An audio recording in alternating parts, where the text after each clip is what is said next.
Now coming to the next question. Question number 8 says, why should we worry about the conditions and issues related to forest far away from us?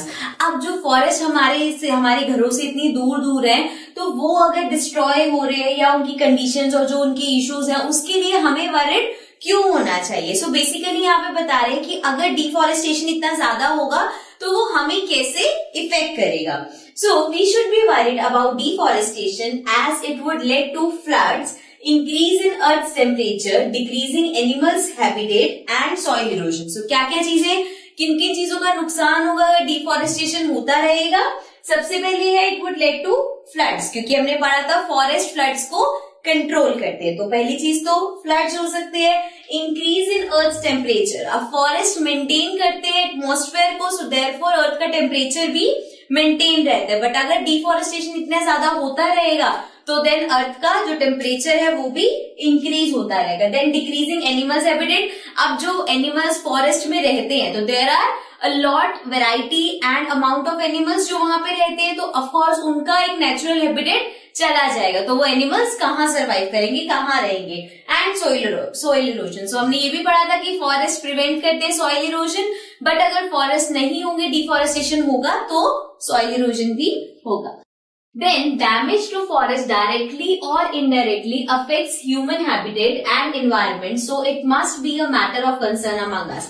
So यहाँ पे वो कह रहे हैं कि चाहे directly चाहे इनडायरेक्टली फॉरेस्ट का अगर कट डाउन होते रहेंगे, डिफॉरेस्टेशन होता रहेगा, तो डायरेक्टली या इनडायरेक्टली वो ह्यूमन बींग्स की लाइफ पे भी इफेक्ट करेगा. So therefore we should be concern कि डिफॉरेस्टेशन नहीं होना चाहिए. Okay, so now this was question number 8. We'll move to the next question.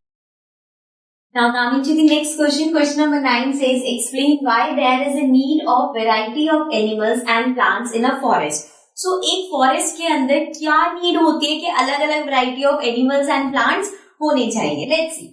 All plants and animals sustain the forest life, and also carbon dioxide and oxygen cycle goes on due to animals and plants. तो सबसे पहली बात तो है कि जो plants और animals हैं उन्हीं की वजह से फॉरेस्ट जो है वो सरवाइव करते हैं. अगर ऐसे डिफरेंट टाइप ऑफ प्लांट्स या डिफरेंट टाइप ऑफ एनिमल्स वहां नहीं होंगे तो कोई भी फॉरेस्ट की लाइफ ज्यादा लॉन्ग नहीं होगी, अपने आप ही वो फॉरेस्ट डेड होते जाएंगे.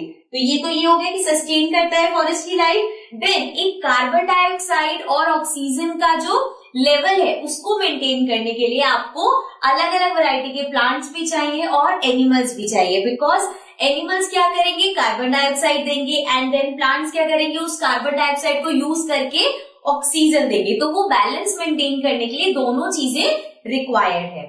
उसके बाद है animals convert the dead and decaying matter into humus and increase the fertility of soil.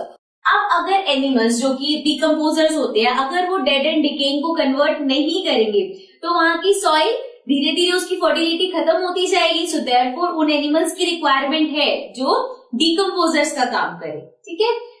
Then दस एनहेंसिंग प्लांट ग्रोथ, और अगर सॉइल की जो फर्टिलिटी है वो खराब होगी तो अपने आप ही प्लांट्स खत्म हो जाएंगे वहां पे, है ना. सो ये सब एक दूसरे से रिलेटेड है. Then all food chain require different variety of plants and animal, और हर फूड चेन को जो भी जब हमने फूड चेन पढ़ा था तो हमने देखा था कि एनिमल्स भी हैं वो एक दूसरे पे डिपेंडेंट है अपने फूड के लिए. अब अगर वैरायटी नहीं होगी, अगर लेट्स सपोज फॉरेस्ट में सिर्फ कार्निवोरस एनिमल्स है, ओमनिवोरस या फिर जो प्लांट ईटिंग हर्बीवोरस एनिमल्स है वो है ही नहीं, तो क्या होगा, कार्निवोरस एनिमल सर्वाइव कैसे करेंगे, उनको खाने के लिए कुछ नहीं मिलेगा.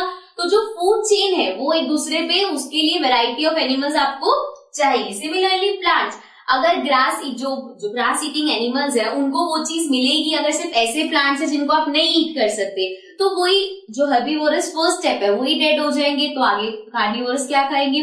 सो इस तरह से फूड चेन भी डिपेंडेंट है इस पे, जिसको उसको variety of animals and plants चाहिए, तभी ये फॉरेस्ट सस्टेन कर पाएगा लाइफ. ठीक है. So this was question number 9. Now we move to the next question.